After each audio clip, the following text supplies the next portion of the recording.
Monsieur le chef du troisième groupe d'opposition. Monsieur le Président, hier, le premier ministre a été de nouveau rattrapé par la réalité canadienne. Encore une fois, le Québec a dû quémander pour avoir l'argent qui lui revient. Encore une fois, le Québec s'est fait dire non. Le pire, c'est que le premier ministre connaissait déjà la fin de l'histoire. Je le cite.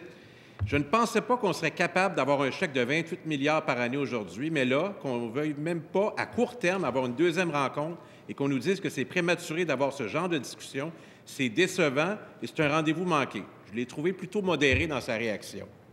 Il espérait, avec raison, 6 milliards de dollars pour soigner les Québécois et les Québécoises. Il ne l'a pas eu.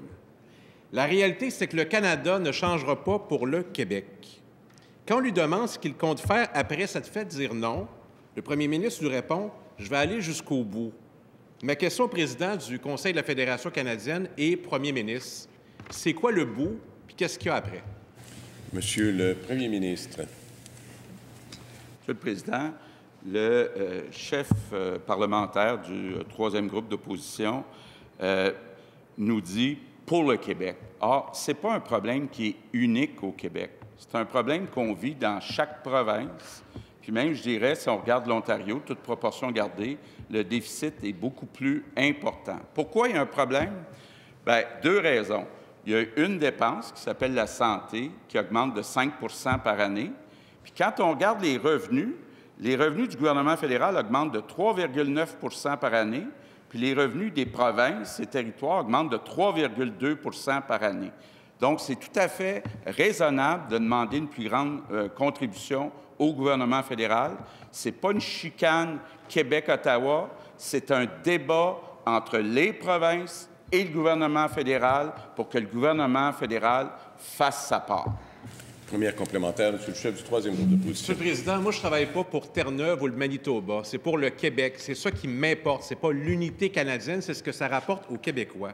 Le premier ministre a budgété 6 milliards de trop dans sa mise à jour économique. Il est comptable, il sait que ça ne balance pas.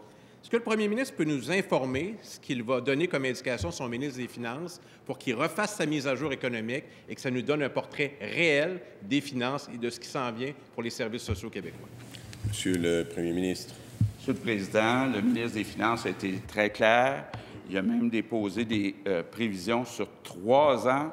Au cours des 3 prochaines années, il n'y aura aucune augmentation des impôts et des taxes et il n'y aura aucune coupure dans les services à la population. Donc, on ne peut pas être plus clair.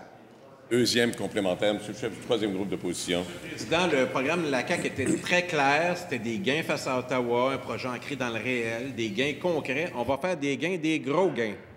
Monsieur le Président, si le premier ministre du Québec croit que le Canada va changer pour lui, peut-être qu'il croit aussi au Père Noël. Je lui souhaite de joyeuses fêtes. Premier ministre. Oui. Monsieur le Président, la solution qui est proposée par le Parti québécois, c'est de faire un référendum et d'aller se faire dire non une 3e fois. Est-ce qu'il pense vraiment que ça aiderait notre rapport de force? Je pense que la meilleure approche, c'est ce qu'on fait actuellement, aller faire un front commun avec toutes les provinces pour convaincre le gouvernement fédéral. Moi, j'ai espoir. Je sais que le chef du Parti québécois souhaite que ça ne marche pas. Nous, on pense que ça va marcher.